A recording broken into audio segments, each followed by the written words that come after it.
may baba mo tayo. Hindi, pagbigyan ko lang kayo kasi nakakaya naman sa inyo, ano? Kasi ang purpose ng bisita ay tingnan yung situation yan. No? So bilang grupo doon sa Magnificent Seven, nag-agree lang kami na bisitahin si Senator De Lima upang tingnan yung kanyang situation. Yun lang naman ang pinag-usapan. Impeachment, sir. Kasama na yun, kwentuhan sa mga current issues, no? Kung ano ang nangyayari sa paligid, ma-update din yung Senado. So, kasama doon sa pinag-usapan. Yung stand on the China's threat, threat versus the government? Wala namang stand, pero ang consensus so kami na talagang hindi talaga akma yun. No? Una, maniwala ba tayo muna sa sinabi ng Presidente? Pangalawa, kung sinabi man yan, bakit hindi tayo mag-assert? No? Yung iba nga, na niremind lang tayo dun sa human rights issue, nagwawala na yung Pangulo eh. Ditong tinrete na tayo ng one, bakit walang sinabi yung Pangulo at wala tayong magawa? Si Senator Kiko Pangilinan sabi niya mag-file daw ng diplomatic protest. Do you agree with that, sir? Well, dapat. Alam niyo, lahat ng mga pagkakataon na kung saan nalalagay yung ating interest sa alanganin, dapat nagre-raise tayo lagi ng diplomatic protest. Hindi po pwedeng tahimik tayo kasi hindi nagpapatunay yan ng isang independent foreign policy on our part. Kasi kung independent foreign policy ang ating tinatahak, balanso tayo, pati sa China. No? So nakita ko natin talagang naging subservient ang Pangulo doon sa China. Sir, dito sa pag-reject po kasi ng President sa grant ng European Union, pag-usapan din po dito ba ito? Naging topic din po yan. Ano? Ang grant sa EU naman, hindi naman po yan condition sa atin. In fact, common goals natin yan. Signatories din tayo sa different treaties and agreements. Katulad ng human rights, signatory ho tayo dyan. Hindi naman kailangan pilitin ho tayo dapat na nasundin yan. Tayo mismo kahit sa constitution natin, dapat ino-observe ho natin yan. Ngayon ho, bago pa man nagkaroon ng agreement o in-implement yan o nagbigay ng aid, pumirma ho tayo eh. Hindi naman ibig sabihin na binraso tayo dyan. And the same is true sana with China. No? Naging transparent din ang agreement natin sa kanila, no? At hindi dapat yung at the expense of our national interests as national security. How about your occasional furlough na hinihiling ni Senator De Lima? Well, napag-usapan din yan. So, ipa-file na lang ho ng kanyang opisina yan sa Supreme Court, I believe. So, okay po. Sir, when are you going to file your complaints sa ICC? Wala pa hong napag-desisyonan ng grupo. Wala pa ho. Pero how confident are you, sir, na magpa-progress yung case nyo? Kasi sa impeachment bagsak. Confident po ako na magiging patas ang ICC. Yun lang po, no? Yung sa progress, it depends sa processes ng ICC. So yun lang yung pwede natin tingnan. Anong reason, sir, ba't hindi pa na-file sa ICC? Hindi pa ako kami nag-agree. Hindi pa namin na pag-desisyonan ng grupong magdala. Which means, Bagay, desisyonan ho muna. Mag-agree muna. pero sir, the complaint is ready na. Hindi ho. Malalaman nyo lang ho pagka nagawa na. So, thank you po sa time. Thank you. Thank you, sir. Thank you. Mukha.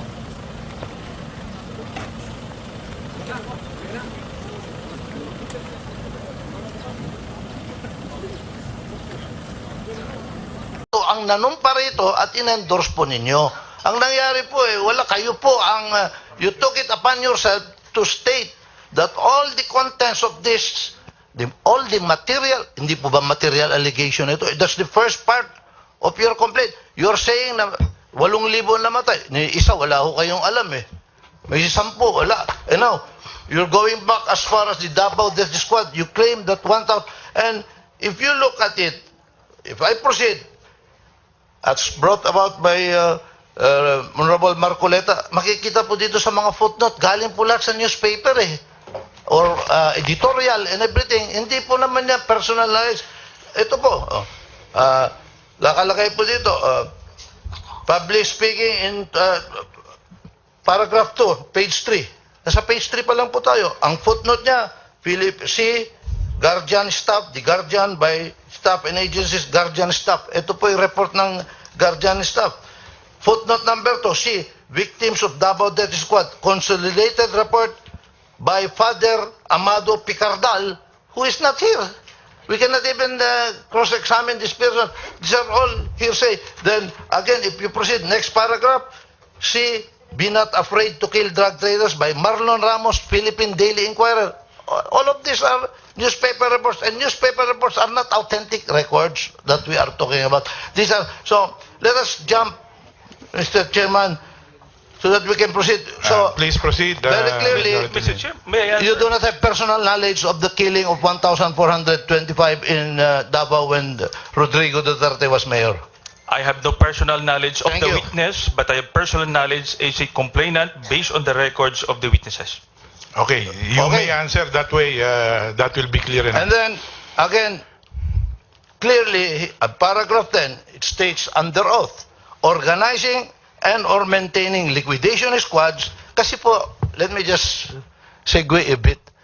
You are filing a complaint against the highest official of the land. Eh, dinadala po ito sa United Nations. Eh, puro naman po, the Senate conducted a hearing on this Matubato and Las Cañas, and they came out with a report. The Committee on Justice of the Senate, we should respect the findings of the other chamber.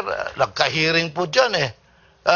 And they were all heard, and they came out with the report. And now, we are reproducing the testimony there to be the basis of an impeachment complaint against the highest official of the land. Let me proceed.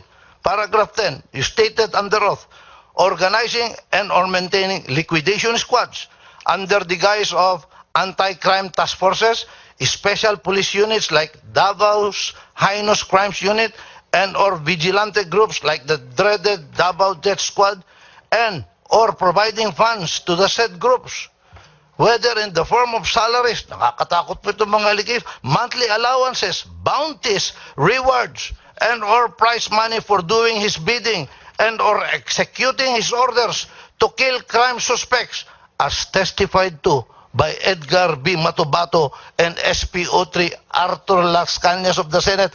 By the form alone, he is already saying that these are not true and correct of his own personal knowledge. But he heard clearly, sinasabi nga nyo, hearsay ito mo eh.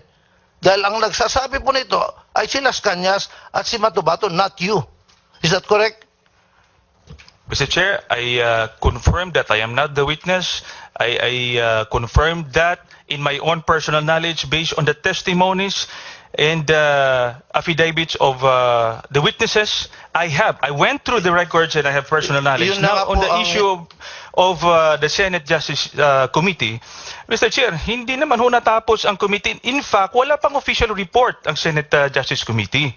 Ang point na doon, Mr. Chair, I went through the records, I saw the testimonies, and I affirmed that through my personal knowledge, I went through it, and I believe in it, Mr. Chair. Now, when we go to the presentation of evidence, I will present the witnesses, Mr. Chair. Okay, Mr. Chairman.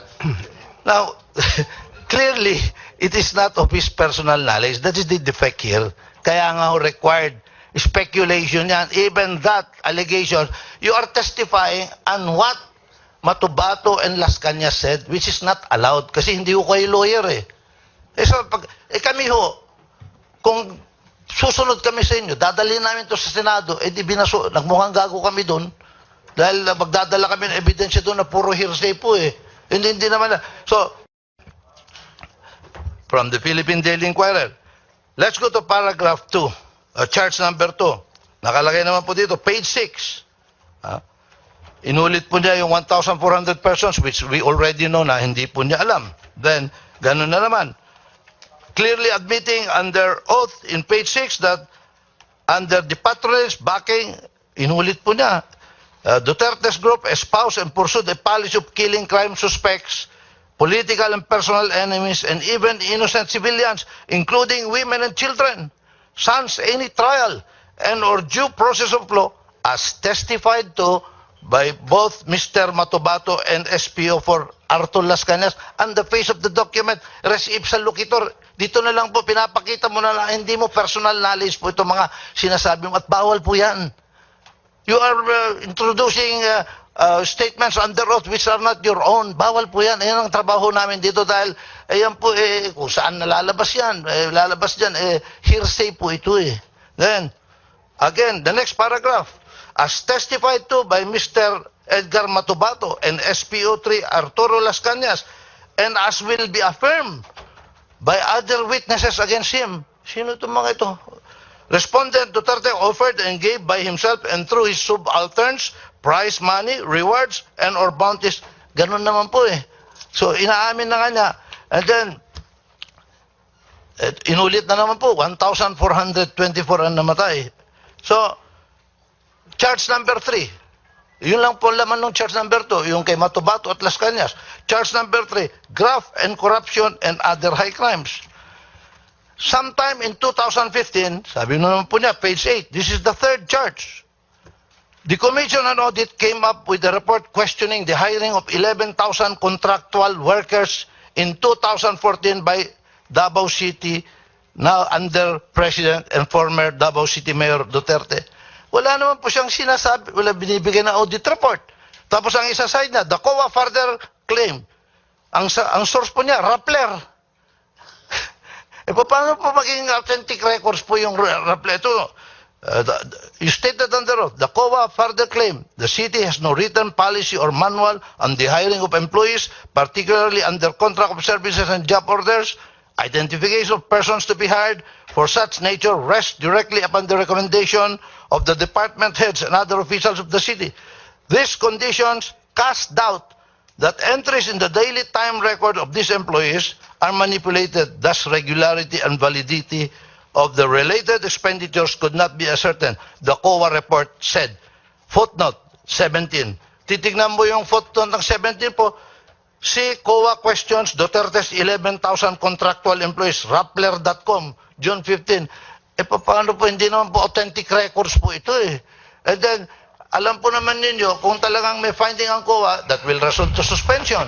After suspension, it will resort to disallowance. And then pag disallowance, pababayarin na sana si Rodrigo Duterte ng COA, pero wala naman pong ganyan nangyari. So, we are already introducing so many statements here na, do you have any authentic record of this 11,000 employees being employed by then Mayor Rodrigo Duterte? That is my question, Mr. Chairman.